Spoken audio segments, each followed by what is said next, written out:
Ah,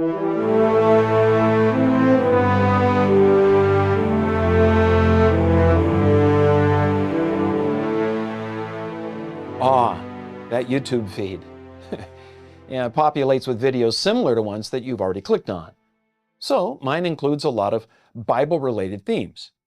And a subject that I've seen a lot of videos on is Calvinists saying how wicked and wrong dispensationalism is. They use provocative titles. It's the polite way to describe them. I just call those titles silly. Dispensationalism, a wicked doctrine. Dispensationalism ruins everything. Let's get something straight here. These Calvinists and Reformed snipers who want to take out dispensationalism by firing videos from a distance, their real beef is with premillennialism, which they claim was the child of dispensationalism. But they attack dispensationalism because they regard it as an easy target. Easier, they claim, because it wasn't invented until the 19th century. These theological snipers so enraged at dispensationalists are either post or amillennialists. Their real beef is with premillennialism. And they suppose that by taking down dispensationalism, premillennialism will evaporate. A comment on Substack that put me over the edge of a long brewing idea of doing a video on this was by James G. Hodges on July 19th of this year, 2025. It was just a few days ago as of this recording. Now, among other things, Hodges describes himself as a churchman, assistant pastor, fifth grade teacher, and a doctoral student in education.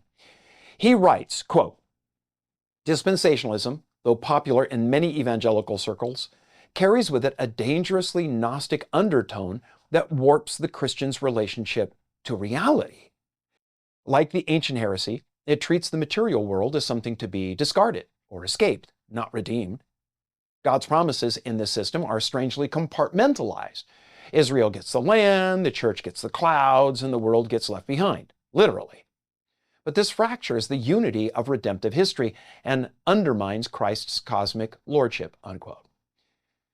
This is a common trope of post and amillennialists, and it would be silly were it not so deceitful. Hodges proves by his comment that he spends far more time in the echo chamber of amillennialism than in the real world. Who, James, is leading the charge of global relief work? Oh yeah, that would be premillennialists like Franklin Graham and Samaritan's Purse. It would be Compassion International, an organization staffed almost exclusively by premillennialists. It's the Southern Baptists, another premillennial group you claim has, what, retreated from the world? Hey, James, what churches led the charge of pushing back against government-mandated COVID lockdowns? Last time I checked, it was neither post nor amillennial denominations. No, it was evangelical and charismatic premillennial churches and groups. Doesn't sound very undermining of Christ's lordship to me. I'd be interested to know how James G. Hodges' Anglican church handled the lockdowns. Was it Jesus or the CDC who was the Lord of his church in 2020 and 21? All his pontificating about the dangers of dispensationalism only reveals that he spends far more time in the blogosphere than in the real world, which is dominated by premillennialists actually being salt and light instead of writing articles whining about a non-issue. Now, if you detect a heavy dose of snark in all of this, your snark meter is functioning properly. Yeah, I'm frustrated with the sentiment expressed by Hodges because it's so common among online theo bros whose disdain for premillennialism moves them to say such absurd and ridiculous things as, quote, "At its worst, dispensationalism fosters a kind of baptized escapism.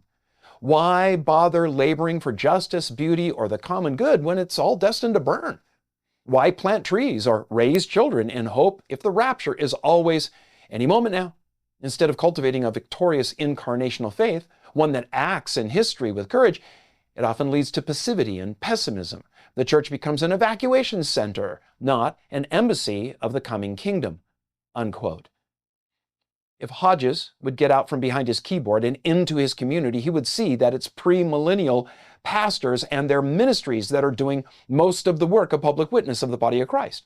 While his fingers are busy typing out mere screed, the actual fingers of the body of Christ that are making a difference for God's glory, well, those are attached to dispensationalist evangelicals, Baptists, charismatics, and non-aligned Protestants, not to amillennial Anglicans, of which he's one.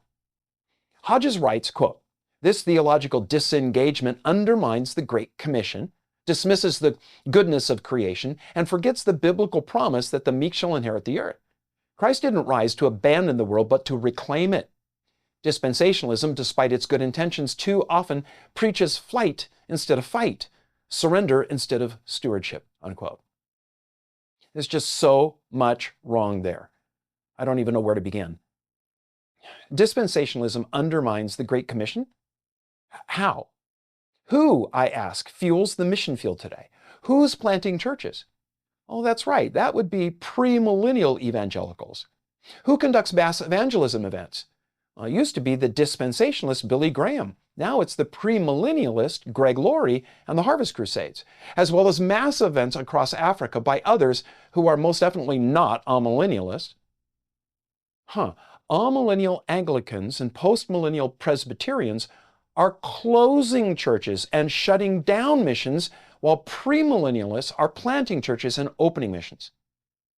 But it's that last part of Hodges' remark that backfires so loudly. He says, dispensationalism, despite its good intentions, too often preaches flight instead of fight, unquote.